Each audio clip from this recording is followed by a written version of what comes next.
అంటే దేవుడు ఎప్పుడు మనల్ని గొప్పవారిగా చేస్తాడు చెప్పండి? దేవుడు ఎప్పుడు మనలను గొప్పవారిగా చేస్తాడు?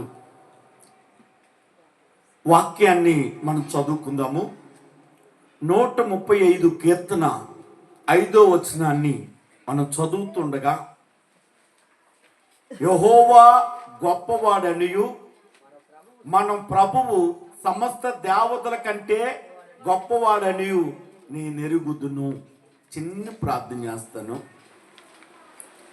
పరిశుద్ధుడైన మా ప్రభువా, నీ ఉన్నతమైన నామమునకు వందనాలు.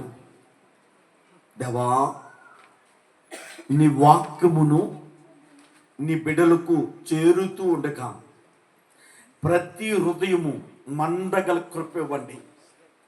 నీ వాక్యము అగ్ని నీ ప్రజలను తండ్రి కాల్చి అతి పరిశుద్ధత కలిగిన వారిగా చేయగలిగినట్లు పరిశుద్ధాత్ముడా నీ బిడ్డలందరితో మాట్లాడు, నన్ను మరుగుపరచు. మంచి బోధకుడైన యేసయ్య పేరట ఈ ప్రార్థన అడిగి వేడుకుంటున్నాను తండ్రి, ఆమేన్. దేవునికి స్తోత్రం, హల్లెలూయా. మనము ఆరాధిస్తున్న దేవుడు, మనము పూజిస్తున్న దేవుడు ఎలాంటి వాడు అనంటే, వాక్యం అంటుంది మన దేవుడు సమస్త దేవతల కంటే గొప్పవాడు. ఈ భూమి మీద దేవతలు అనేవారు ఉన్నారు, అనేకులు ఉన్నారు. అయితే వారందరికంటే మన దేవుడు గొప్పవాడు. ఎందుకో తెలుసా? ఆయన మన కొరకు ఆ పరమును విడిచి ఈ లోకానికి వచ్చాడు. దేవునికి స్తోత్రం, హల్లెలూయా. ఈ గొప్ప దేవుడు నీకు నిన్ను నన్ను ఎలా చేయబోతున్నాడు అని ఆలోచన చేస్తే, కీర్తన 113 7వ వచనాన్ని మనం చదువుతూ, ప్రధానులతో తన ప్రజల ప్రధానులతో కూర్చుండబెట్టుటకే నేల నుండి దరిద్రులను లేవనెత్తువాడు, పెంట కుప్ప మీద నుండి దీనులను పేదలను పైకెత్తువాడు. దేవునికి స్తోత్రం.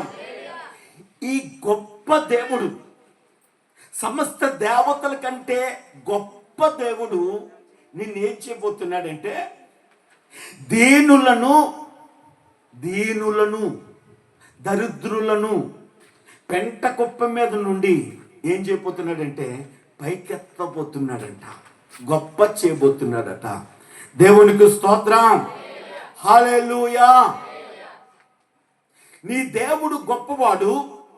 ఆ గొప్పవాడైన దేవుడు నిన్ను దరిద్రతలో నుండి, పెంట కుప్ప మీద నుండి, దీనత్వముల నుండి దేవుడు ఏం చేయబోతున్నాడంటే నిన్ను ఘనపరచబోతున్నాడు, గొప్ప చేయబోతున్నాడు.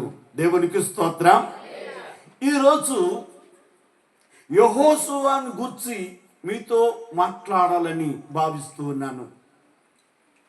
యెహోషువను చూసి మనం మాట్లాడున్నట్లయితే, యెహోషువ గ్రంథము 3వ అధ్యాయము 7వ వచనాన్ని మనం చదువుదాం.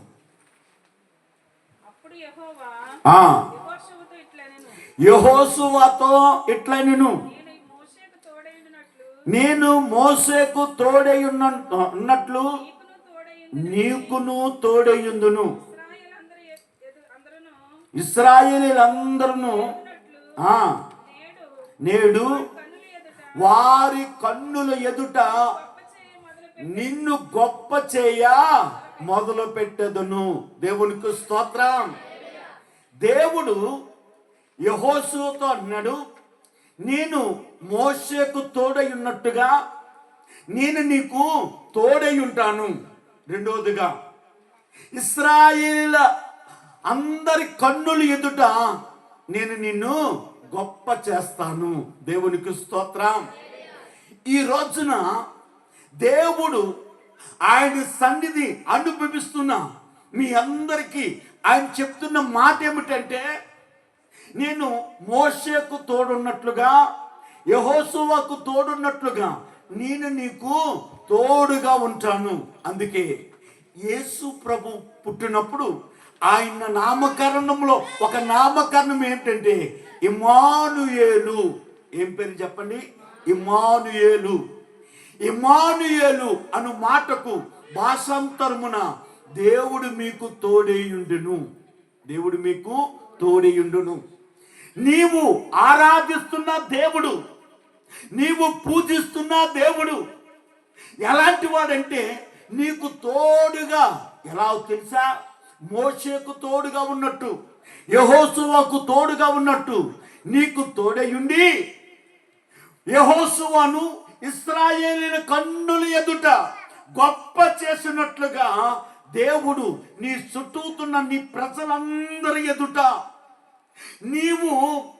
నిన్ను ఏ ప్రజలు తోలనాడుతున్నారో, ఏ ప్రజలు నిన్ను తక్కువ చేసి మాట్లాడుతున్నారో, ఏ ప్రజల మధ్య నువ్వు తలదించుకున్నావో, ఏ ప్రజల మధ్య నీవు అవమానాన్ని భరించావో, ఆ ప్రజల మధ్య దేవుడు నీకు ఇస్తున్న వాగ్దానము, నేను నీకు తోడయుండి నిన్ను అవమానపరిచిన ప్రజలందరి ఎదుట నేను గొప్ప చేయబోతున్నాను. దేవునికి స్తోత్రం. హల్లెలూయా. దేవుడు యెహోషువకు మాట ఇచ్చిన తర్వాత దేవుడు యెహోషువను గొప్ప చేశాడు అని అంటే 4వ అధ్యాయము, అదే యెహోషువ గ్రంథము 4వ అధ్యాయము 14వ వచనాన్ని మనం చదువుదాం. ఆ దినమున యెహోవా ఇశ్రాయేలీయులందరి ఎదుట యెహోషువను గొప్ప చేసెను గనుక మోషేను గౌరవించినట్లుగా అతని బ్రతుకు దినములన్నిట అతనిని గౌరవించెను. దేవునికి స్తోత్రం. ఇప్పుడు యెహోషువను గురించి దేవుడు మాట్లాడుతున్న మాట, పరిశుద్ధాత్ముడు రాయించిన మాట ఏంటో తెలుసా? ఈ 3వ అధ్యాయంలో యెహోషువను తోడై ఉంటానన్నాడు, గొప్ప చేస్తానన్నాడు. 4వ అధ్యాయం వచ్చేసరికి దేవుడట ఏం చేశాడంటండి? గొప్ప చేశాడటండి. దేవునికి స్తోత్రం. హల్లెలూయా. ఇశ్రాయేలీయులందరి ఎదుట యెహోవాను గొప్ప చేసెను, అతని బ్రతుకు దినములన్నిట అతనికి ఏం చేశారంట? గౌరవపరిచారట. దేవునికి స్తోత్రం. దేవుడు ఈ రోజు నీకు ఇస్తున్న వాగ్దానము, నీ బ్రతుకు దినములంతటా కూడా నీ ప్రజలు నిన్ను గౌరవించేటట్లుగా చేయబోతున్నాడు ఆయన. దేవునికి స్తోత్రం. హల్లెలూయా. దేవుడు మోషేకు తోడై ఉన్నట్లుగా, మోషేను గౌరవపరచునట్లుగా, ఘనపరచునట్లుగా, యెహోషువకు తోడయుండి యెహోషువను ఘనపరచునట్లుగా, గొప్ప చేసినట్లుగా ఈ రోజున దేవుడు నన్ను కూడా తోడయుండి ఆయన ఘనపరచాలి అని అంటే యెహోషువలో ఉన్న 7 శ్రేష్టమైన విషయాలు ఈరోజు మనము తెలుసుకుందాం. దేవునికి స్తోత్రం. హల్లెలూయా. దేవుని చేత ఘనపరచబడిన, గౌరవించబడ్డ, దేవుడు తోడై ఉన్న యెహోషువలో ఉన్న మొదటి లక్షణము ఏమిటంటే యెహోషువ ప్రత్యేకింపబడిన వాడు. ఏంటి చెప్పండి? యెహోషువ ప్రత్యేకింపబడిన వాడు. జాగ్రత్తగా విందాం. మోషే దేవుడు అన్నాడు, ఈ పర్వతం మీదకి వచ్చి నా సన్నిధిని నీవు నిలబడితే నేను నీ దగ్గరకు వచ్చి ఇశ్రాయేలులు నడుచుకోవటానికి 10 ఆజ్ఞలను, ధర్మశాస్త్రాన్ని నేను నీకు ఇస్తాను. నేను వారి మధ్య నివసించినట్లు ఒక పరిశుద్ధ గుడారము కట్టడానికి దాని నిర్మాణమును గూర్చి నీకు నేను తెలియజేస్తానంటే దేవుడు మోషేని పిలువగా మోషే దేవుని దగ్గరికి వెళ్ళాడు. దేవుడి దగ్గరికి వెళ్ళి అక్కడ 40 పగలు 40 రాత్రులు దేవుడు చెప్తున్నాడు, మోషే వింటున్నాడు. దేవుడు చెప్తున్నాడు, మోషే రాసుకుంటున్నాడు. కింద మనం చూస్తే ఇశ్రాయేలీయులు మోషేను చూడకుండా ఎన్ని దినాలు ఉన్నారంటే 40 దినాలు ఉన్నారు. ఇప్పుడు కింద మనం చూస్తే దేవునికి స్తోత్రం, నిర్గమకాండము 32వ అధ్యాయము 6వ వచనాన్ని మనం చదువుదామండి. మరనాడు వారు ఉదయమునే లేచి దహన బలులను సమాధాన బలులను అర్పించిరి. అప్పుడు జనులు తిన్నుటకు త్రాగుటకు కూర్చుండి ఆడుటకు లేచిరి. దేవునికి స్తోత్రం, హల్లెలూయా. దేవుడు ఐగుప్తు దేశంలో 77 మంది బానిసత్వంలో ఉంటే ఆ మందిని అనేక జన్మగా చేసిన పెదప దేవుడు ఐగుప్తు బానిసత్వంలో నుండి దేవుడు ఇశ్రాయేలులను సంక పెట్టుకుని ఏం చేసేది చెప్పండి, సంక పెట్టుకున్న నడిపించినట్లుగా దేవుడు వారిని పాలు తేనెలు అనబడుతున్న సమృద్ధి అను దేశం కానాను దేశానికి నడిపిస్తూ ఉన్నారు. దేవుడు రమ్మనగా ఇశ్రాయేలీయుల కన్నుల ఎదుట మోషే ఆ దేవుని దగ్గరికి ఆ సినాయి పర్వతం మీదకి ఎక్కి వెళ్ళాడు. ప్రజలు 40 దినాలు తాను నడిపిస్తున్న మోషేను కనిపించకపోయేసరికి ప్రజలందరూ కూడా ఆ తర్వాత యాజకుడైన అహరోను, మోషే తమ్ముడైన అహరోను దగ్గరకు వచ్చి ఇప్పుడు ఏమన్నారంటే, ఆ మోషే అన్నవాడు ఏమైపోయాడో మాకు తెలియదు, మమ్మల్ని నడిపించడానికి ఒక దూడను చేయమన్నాడు.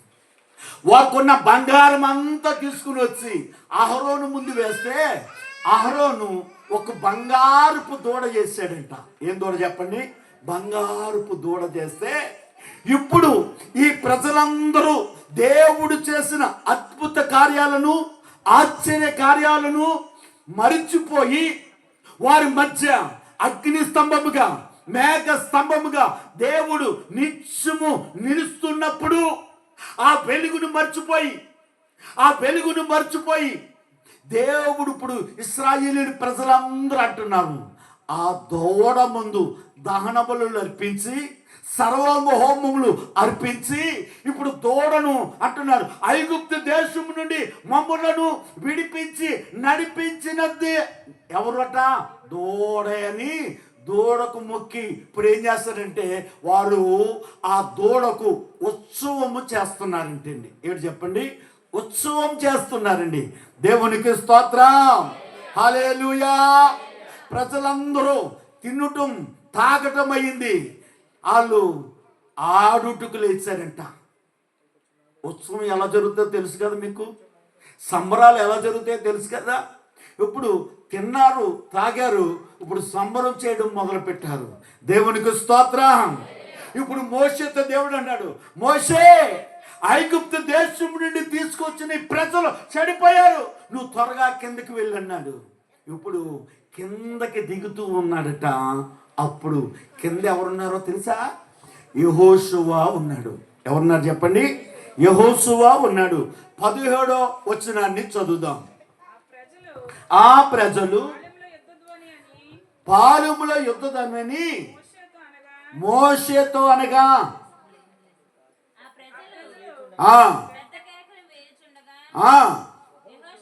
యెహోషువ ఆ ధ్వని విని పాలెములో యుద్ధ ధ్వని అని.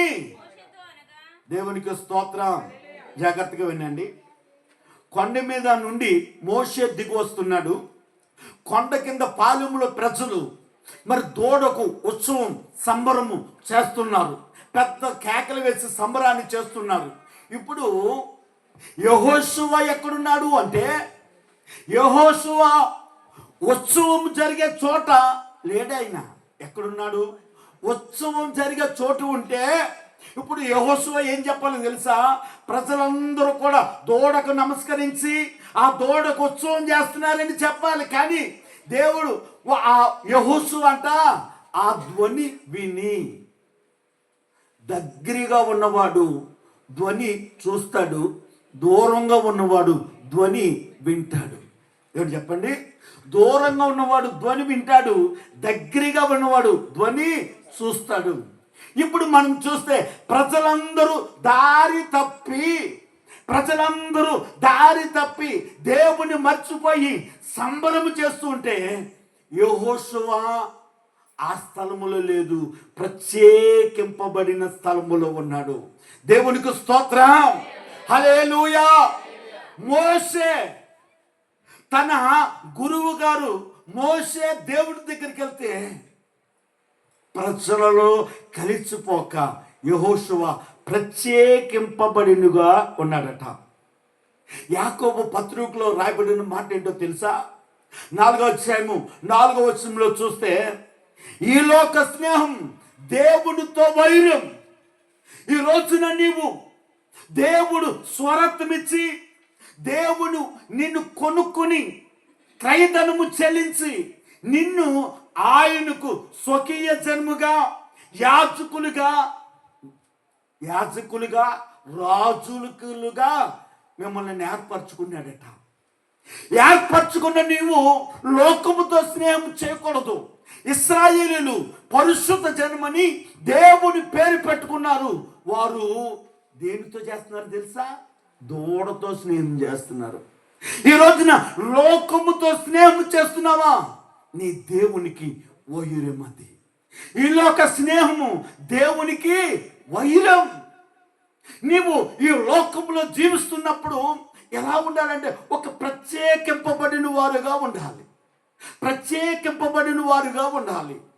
దేవునికి స్తోత్రం, హల్లెలూయా. ప్రత్యేకింపబడిన వారుగా ఉండాలట. సమయం లేదు, నేను ఇంకా ముందుకు వెళ్తాను. రెండవదిగా మనం చూస్తే యెహోషువలో ఉన్న రెండవ లక్షణం పరిచారకుడు. ఎవరు చెప్పండి? పరిచారకుడు. దేవునికి స్తోత్రం, హల్లెలూయా. పరిచారకుడు అనగా పరిపూర్ణముగా విధేయత చూపుట. పరిచారకుడు అంటే చెప్పండి? పరిపూర్ణముగా విధేయత చూపుట. యెహోషువ గ్రంథములో 1వ అధ్యాయము 1వ వచనంలో రాయబడి ఉన్న మాట ఏంటో తెలుసా? యెహోవా సేవకుడైన మోషే మృతి పొందిన తరువాత యెహోవా నూను కుమారుడును మోషే పరిచారకుడైన యెహోషువ. దేవునికి స్తోత్రం. ఇప్పుడు దేవుడు మాట్లాడుతున్నాడు. మోషే చనిపోయాడు. ఆ తర్వాత దేవుడు ఏమంటున్నాడు తెలుసా? మోషే పరిచారకుడును నూను కుమారుడును. ఎలా పిలువబడుతున్నాడట? మోషే పరిచారకుడు అని పిలువబడుతున్నాడు. ఈ రోజున దేవుని సన్నిధిలో ఉండి నీవు పరిచర్య చేసే ఆ లక్షణము నీకుందా? యెహోషువ పరిచర్య చేశాడు. మోషే తర్వాత ఆ తర్వాత స్థానంలో ఏమన్నా చెప్పండి? ఆ తర్వాత స్థానంలో ఎవరున్నారు? దేవునికి స్తోత్రం, హల్లెలూయా, హల్లెలూయా. సమూయేలు షిలోహులో ఉన్న మందిరములో చిన్నతనం నుండి ఏం చేశాడు తెలుసా? పరిచర్య చేశాడు. ఆ రోజుల్లో ఏలి అక్కడ ప్రధాన యాజకుడిగా ప్రవక్తగా ఉన్నాడు. వాక్యమును మనం చూసినట్లయితే ఏలికి 2 కుమారులు ఉన్నారు. వారు దేవుని మందిరములోనే పెరిగారు, దేవుని ఆలయంలోనే పెరిగారు. కానీ వారు సంపూర్ణముగా దేవునికి విధేయత చూపిన వారు కాదు. పేరుకు యాజకుని కుమారులు, పేరుకు మరి ఏలి తర్వాత యాజకత్వం చేసేవారు ఎవరంటే మరి వారే ఏలి కుమారులే. కానీ వారిలో ఏం లేదో తెలుసా? సంపూర్ణముగా విధేయత చూపేవారు కాదు, అపవిత్రమైన కార్యములు చేయవారని వాక్యం చదివిస్తుంది. దేవునికి స్తోత్రం. హల్లెలూయా.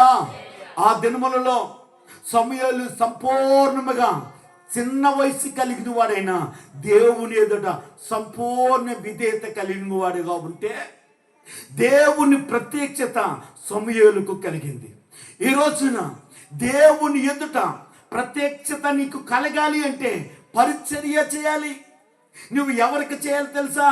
మనుషులకు పరిచర్య చేయకూడదు. నువ్వు ఎవరికి చేయాలంటే దేవుని పరిచర్య చేయాలి. నువ్వు దేవునికి చేయాలి పరిచర్య. ఆయన మందిరంలో పరిచర్య చేయాలి. దేవునికి స్తోత్రం.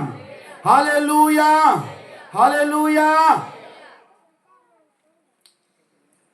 యేసు ప్రభువారు వాక్యంలో రాయబడితే లోక సువార్త 22వ అధ్యాయము 27వ వచనాన్ని మనం చదివితే,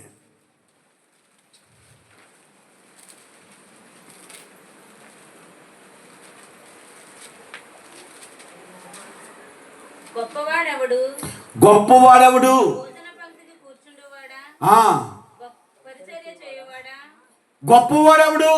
భోజన పంక్తిని కూర్చుండువాడా, పరిచర్య చేయువాడా? అవును. నేను మీ మధ్య పరిచర్య చేయువాడు వలే ఉన్నాను. అంటే యేసు ప్రభువే పరిచర్య చేయవాడే ఉన్నాడు. దేవునికి స్తోత్రం.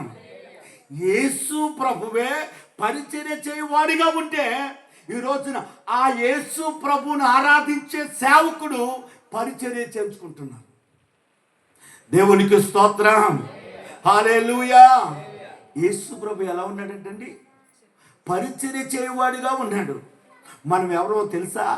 మన క్రియల మూలంగా, మన ప్రవర్తన మూలంగా యేసు ప్రభువుని క్రియల రూపంగా ప్రజలకు చూపించేవారు మనము దేవునికి మాదిరి, యేసు ప్రభువుకు మాదిరి.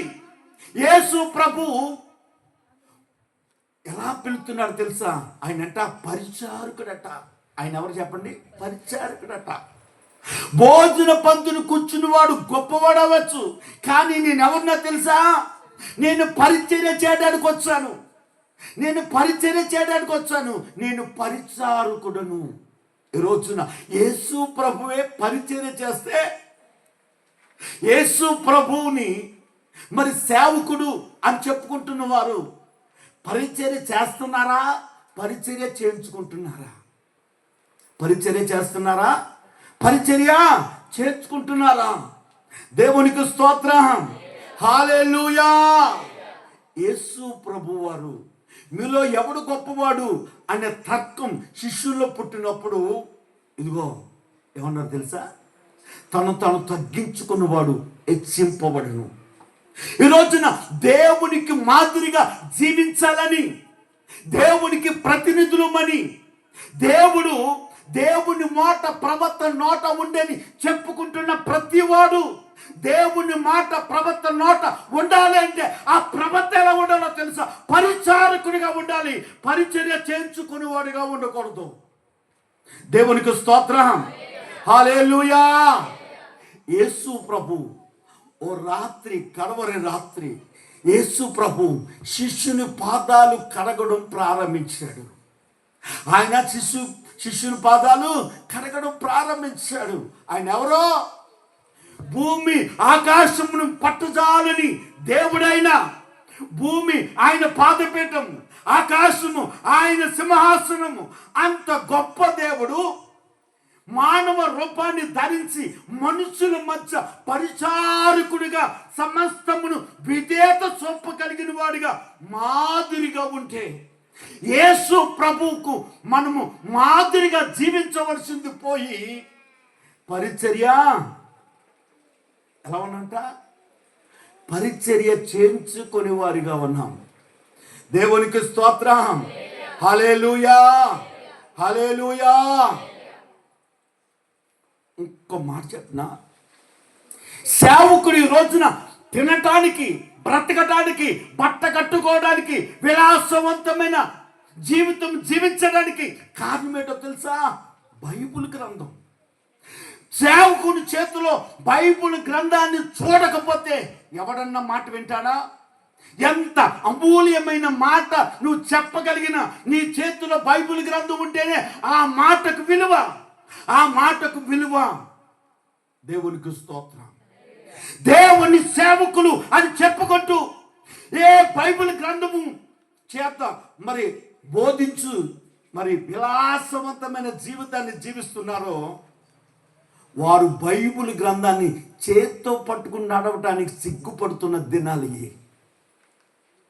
బైబిల్ గ్రంథాన్ని మోయలేని బలహీనులుగా ఉన్నవారు ఉన్నారు. దేవునికి స్తోత్రం. ఈ రోజున దేవుడు నిన్ను నన్ను అంటున్నాడు, నువ్వెవరో తెలుసా? పరిచారకురాలువు.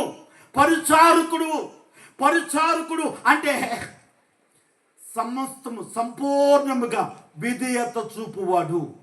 నువ్వు విధేయత చూపాలి. ఎవరికి? నిన్ను సృష్టించిన వాడు నీకు భర్త. నీ దేవునికి నీవు విధేయత చూపగలగాలి. మనుషులకు కాదు. దేవుడు అంటాడు, నీ దగ్గరున్న ఎంటిక తెల్లగనైనా నల్లగనైనా చేయగలవా?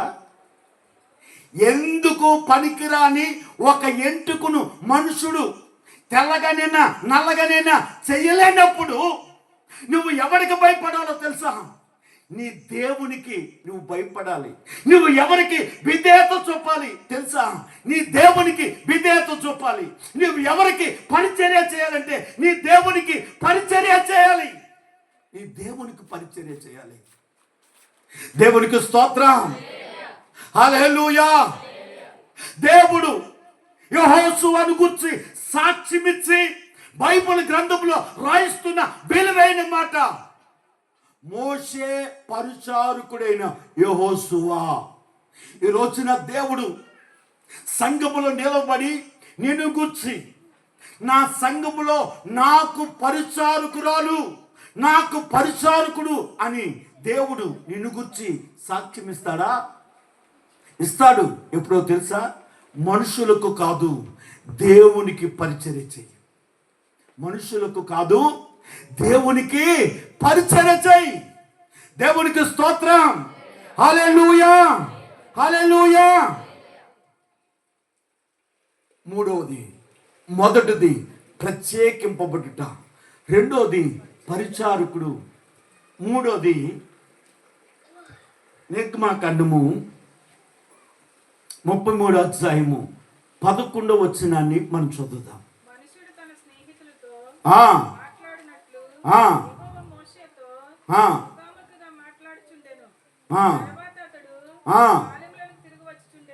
తర్వాత అతడు పాలెములోనికి తిరిగి వచ్చుచుండెను. అతని పరిచారకుడును నూను కుమారుడైన యెహోషువ యవనస్తుడు గుడారముల నుండి వెలుపులకు రాలేదు. దేవునికి స్తోత్రం. హల్లెలూయా. యెహోషువ అనే యవనస్తుడట దేవుడు మోషేతో మాట్లాడుతున్నాడట. దేవుడు మాట్లాడుతున్నప్పుడు యెహోషువ అనే యవనస్తుడు ఎక్కడున్నాడంటే గుడారములో ఉన్నాడు.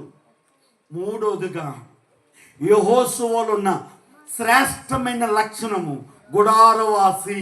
దేవునికి స్తోత్రం. హల్లెలూయా. గుడారవాసి. దేవునికి స్తోత్రం. వాక్యములో మనం చూస్తే ఆదికాండము 25వ అధ్యాయము 27వ వచనములో రాయబడిన మాట ఏమిటంటే, ఇస్సాకుకు 2 కుమారులు మనకు కనబడుతున్నారు. మొదటి కుమారుడు యాసాబు, రెండో కుమారుడు యాకోబు. వాక్యంలో రాయబడిన మాట,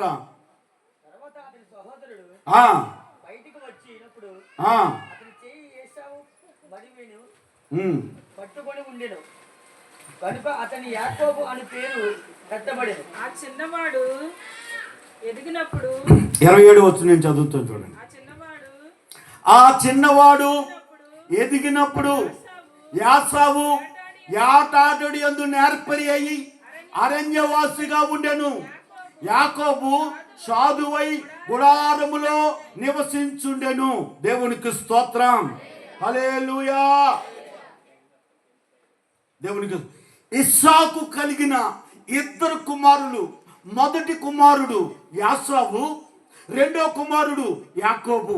ఇప్పుడు వీళ్ళిద్దరిని గురించి రాయబడిన మాట ఏంటో తెలుసా? ఇప్పుడు యాకోబు అరణ్యవాసి, యాకోబు గుడారవాసి. దేవునికి స్తోత్రం. ఆశీర్వాదాన్ని అరణ్యవాసి ఆశీర్వదింపబడ్డా, గుడారవాసి ఆశీర్వదింపబడ్డా అంటే అరణ్యవాసికి ఆశీర్వాదము దక్కలేదు. ఆశీర్వాదము ఎక్కడున్న వాడికి దక్కిందంటే గుడారములో ఉన్నవాడికి ఆశీర్వాదము దక్కింది. దేవునికి స్తోత్రం. హల్లెలూయా. గుడారం అనగా దైవ సన్నిధి. ఎవరు దైవ సన్నిధిలో ఉంటున్నారో వానితో దేవుడు వానిని ఆశీర్వదింపబోతున్నాడు. దేవుడు యెహోషువను గురించి రాయబడిన మాట ఏంటో తెలుసా? యెహోషువ అనే యవనస్తుడు గుడారములో ఉన్నాడట. ఈ రోజున నీవు నేను ఎక్కడుంటున్నాం? గుడారములో ఉన్నామా?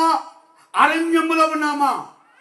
అరణ్యములో ఉన్నవాడు వాడికి ఆకలి కలిగినప్పుడు ఆహారం ఉండదు.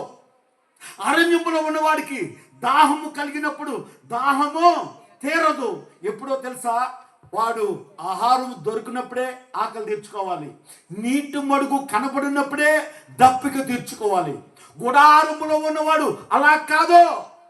గుడారములో ఉన్నవాడు ఆకలి వేసినవాడు ఆహారము తినగలడు. దప్పిక కలిగినప్పుడు దాహము తీర్చుకోగలడు. దేవునికి స్తోత్రం. యాకోబు గుడారవాసి. గుడారములే ఉంది అని ఆలోచన చేస్తే గుడారములో తండ్రి ఉన్నాడు. గుడారంలో ఎవరున్నారు చెప్పండి? తండ్రి ఉన్నాడు.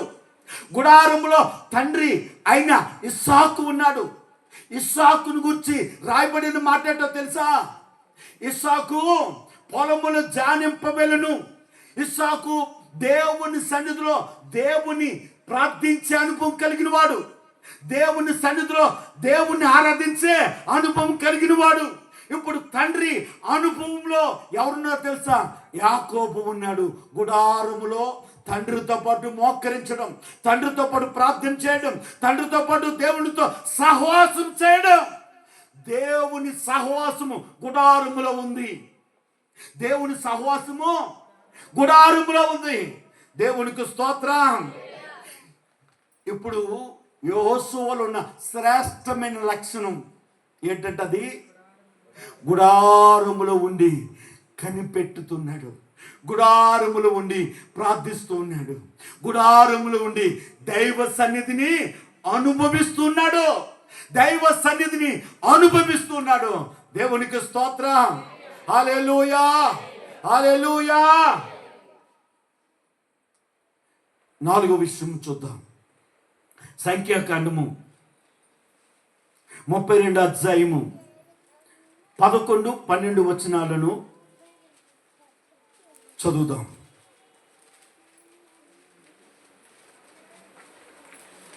20 ఏండ్లు మొదలుకుని అభిప్రాయము కలిగి ఐగుప్తు దేశములో నుండి వచ్చిన మనుషులలో సంపూర్ణ మనసుతో యెహోవాను అనుసరించిన కాలేబును నూను కుమారుడైన యెహోషువయు తప్ప ఎవరును దేవునికి స్తోత్రం. నాలుగోదిగా యెహోషువలో ఉన్న గొప్ప లక్షణం ఏంటో తెలుసా? శ్రేష్టమైన లక్షణం నాలుగోది నిండు మనసుతో దేవుణ్ణి ఆరాధించుట, లేకపోతే వెంబడించుట. దేవునికి స్తోత్రం. ఇశ్రాయేలీలు 6 లక్షల కార్పలం ఉంది. ఇశ్రాయేలీలందరిలో నిండు మనసుతో, పూర్ణ మనసుతో, పూర్ణాత్మతో, పూర్ణ బలముతో దేవునిని వెంబడించిన వారు ఎవరంటే ఇద్దరు, కాలేబు యెహోషువ. కాలేబు యెహోషువ. దేవునికి స్తోత్రం. ఇశ్రాయేలీయులు కానాను స్వతంత్రించుకునే ఆ సమయం వచ్చినప్పుడు ఆ అప్పుడున్న వారందరిలో వారిద్దరూ తప్ప ఎవ్వరూ కూడా ఆ కానంలోనికి వెళ్ళలేదండి. వారు ఆకులు రాలిపోయినట్లుగా మధ్యలో ప్రయాణంలో రాలిపోయారు. వారి సంతానము కానానులో ప్రవేశించింది. దేవునికి స్తోత్రం, హల్లెలూయా. అందుకే మొదటి అధ్యాయంలో మొదటి కీర్తనలో మనం చూస్తే 2 యెహోవా ధర్మశాస్త్రమునందు ఆనందించుచు దేవారాత్రములు దానిని ధ్యానించువాడు ధన్యుడు. నువ్వు నిండు మనసుతో దేవుణ్ణి వెంబడించడం అంటే ఏంటో తెలుసా? ఆయన ధర్మశాస్త్రము, ఆయన ఇచ్చిన ఆజ్ఞలు, ఆయన ఇచ్చిన వాక్యము, ఆయన వాక్యమును దివారాత్రము బైబిల్ గ్రంథములో ఉన్న సత్యమనగా ఆయన అనగా ఆయన వాక్యమనగా ఆయన వాక్యమైన యేసు ప్రభును దివారాత్రులు ధ్యానించుట.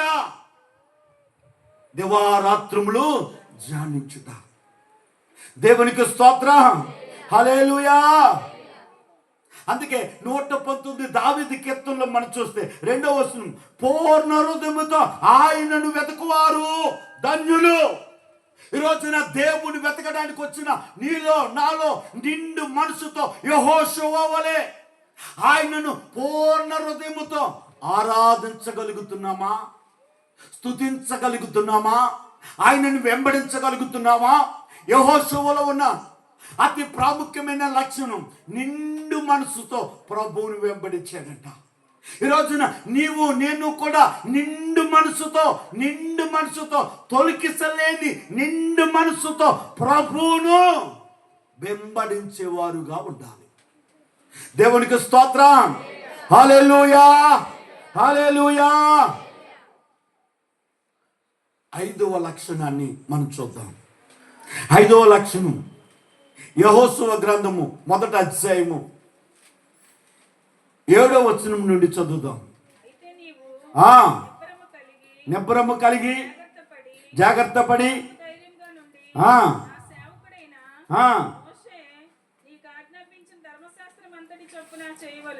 దేవునికి స్తోత్రం, హల్లెలూయా.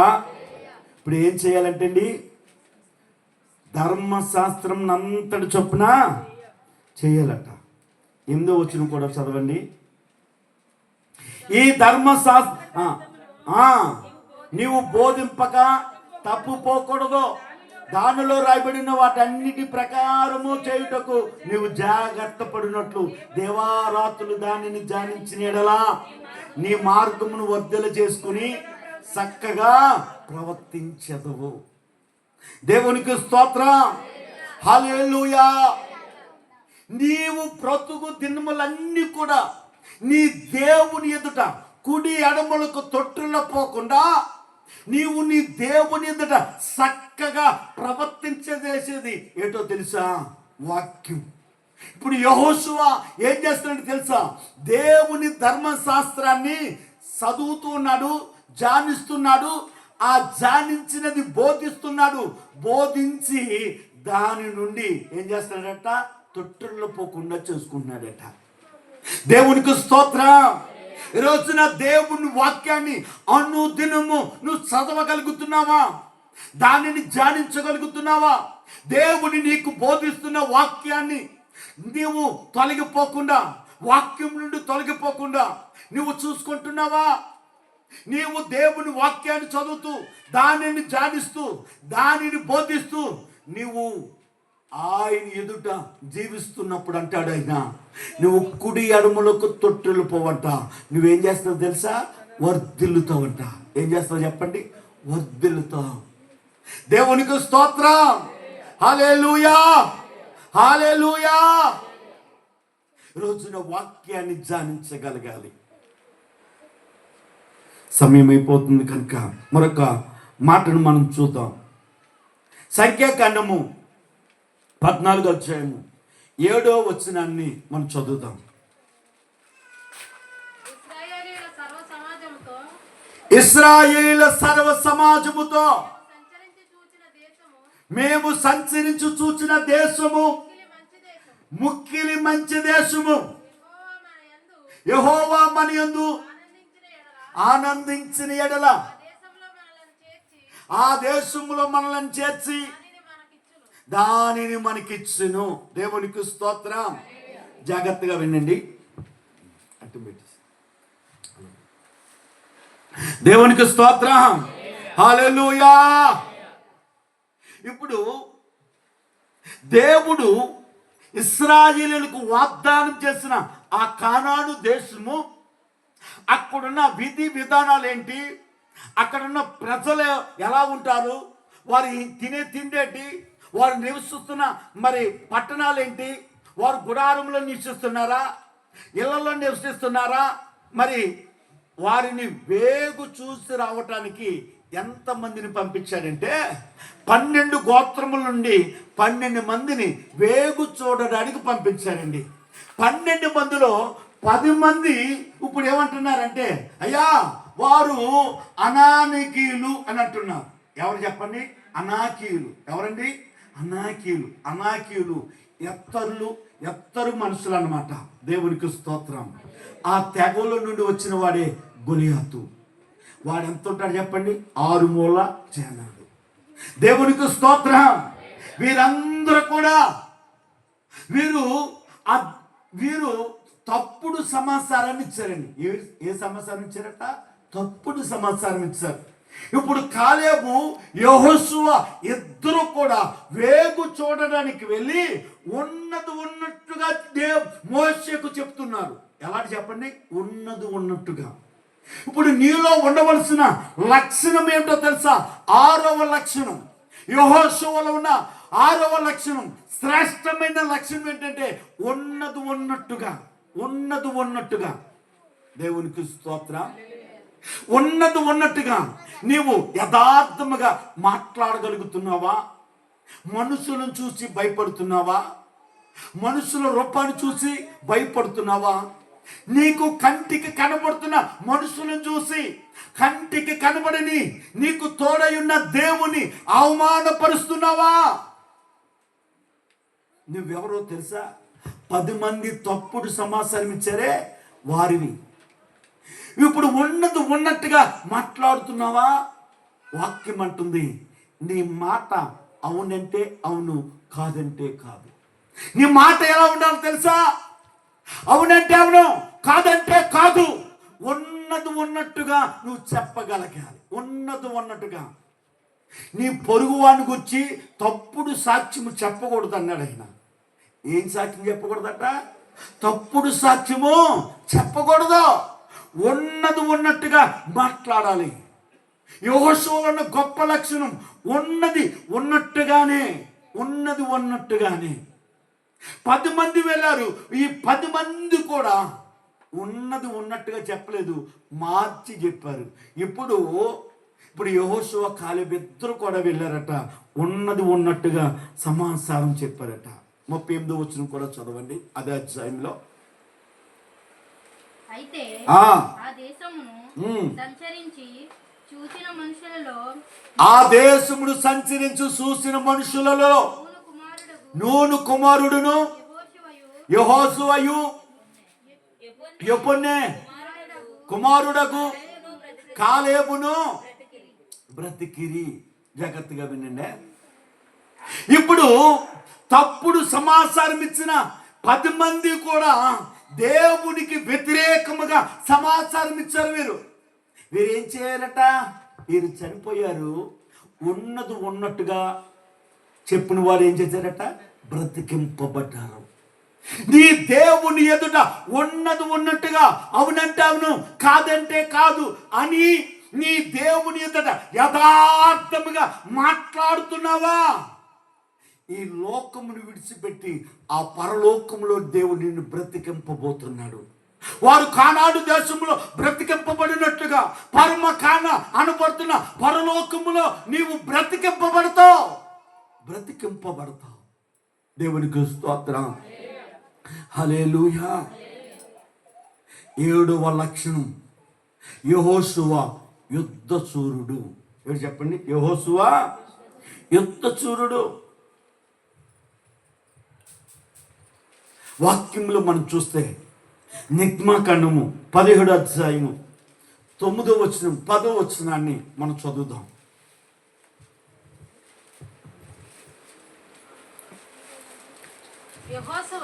యెహోషువ మోషే తనతో చెప్పినట్లు చేసి అమాలేకీయులతో యుద్ధమాడెను. ఇప్పుడు పరిచారకుడైన యెహోషువతో ఏమన్నాడు తెలుసా? యెహోషువ, నీవు అమాలేకులతో యుద్ధానికి వెళ్ళు. నేను ఈ కొండ పర్వతం మీదకి ఎక్కి దేవుని వైపు చేతులు ఎత్తుతాను.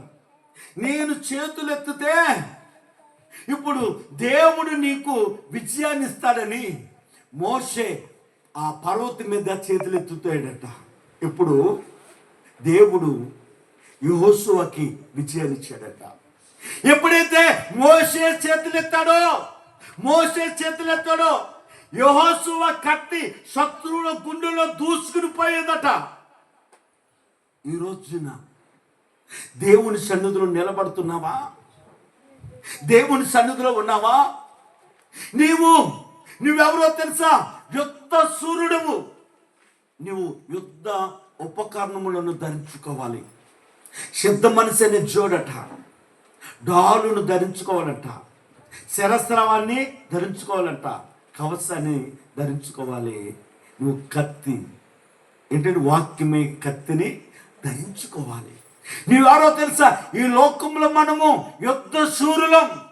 మనము ఎవరితో పోరాడాలి? యెహోషువ అమాలేకీయులతో పోరాడాడు. మనం ఎవరితో యుద్ధం చేయాలి అంటే మన శత్రువు కంటికి కనబడడు. మన శత్రువు ఎవరు చెప్పండి? అపవాది. ప్రతి వ్యక్తి కూడా ముగ్గురుతో యుద్ధం చేయాలండి. ప్రతి వ్యక్తి ముగ్గురుతో యుద్ధం చేయాలి. 1 శరీరంతో యుద్ధం చేయాలి, 2 లోకముతో యుద్ధం చేయాలి, 3 అపవాదితో యుద్ధం చేయాలి. ఈ రోజున నీవు నీ కుటుంబ పక్షముగా నీవు యుద్ధము చేయవలసిన తాను. అపవిత్రమైనది నీ ఇంటిలోనికి రాకుండా, అపవిత్రమైనది నీ బిడ్డలలోనికి రాకుండా, కీడు నీకు సమీపించకుండా నువ్వు యుద్ధము చేయాలి. నువ్వు పోరాడాలి. నువ్వు యెహోషువ కత్తితో పోరాడాడు. వాక్యములో మనం చూస్తే యాకోబు అనే నరుడు తెల్లవారులు కూడా దేవునితో పోరాడాడట. ఎందుకో తెలుసా? ఆశీర్వదింపబడటానికి. ఈ రోజున నువ్వు పోరాటము దేంతో చేయాలి తెలుసా? మోకాళ్ళ పోరాటం. దేవునితో పోరాడాలి.